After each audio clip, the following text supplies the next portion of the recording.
Welcome to the Cook's Domain. And this video is the gravy video that I made for the roast beef. If you haven't seen that video, then click on the link wherever it may be, I don't know these days, and go watch that, and I'll show you how to make a tender, delicious, moist roast beef out of topside or silverside, which are notoriously tough cuts. But now, let's get on with the gravy. So for those who haven't seen the roast beef video, we roasted our beef on a trivet of onions, celery, carrots, garlic, and a little bit of red wine. And these are the juices left over after the roast, so we can now turn these into a delicious gravy. Okay, so with our roasting pan now over the heat, on a high heat, what we're going to do now is just try and get as much flavor out of those vegetables so we can make a delicious gravy. Just want to bring it up to temperature now. I want to sprinkle in 2 large sprinklings of flour.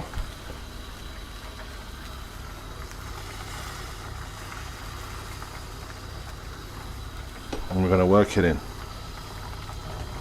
Now it all depends how thick you want your gravy. This isn't going to be very thick, but if you want it thicker, then by all means add another heaped tablespoon of flour.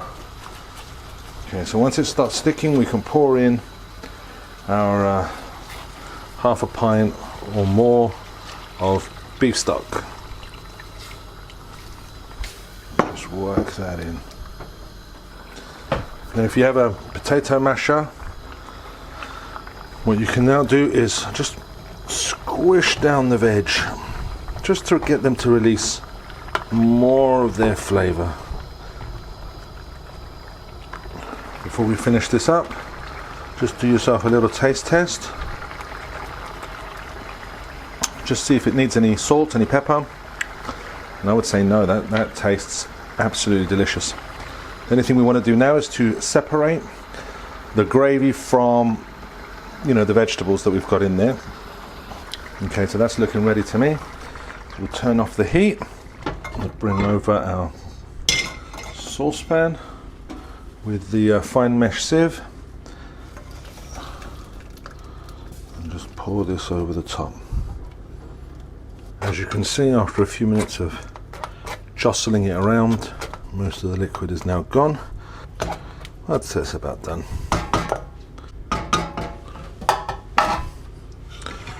The only other thing to do now is to put it on a gentle simmer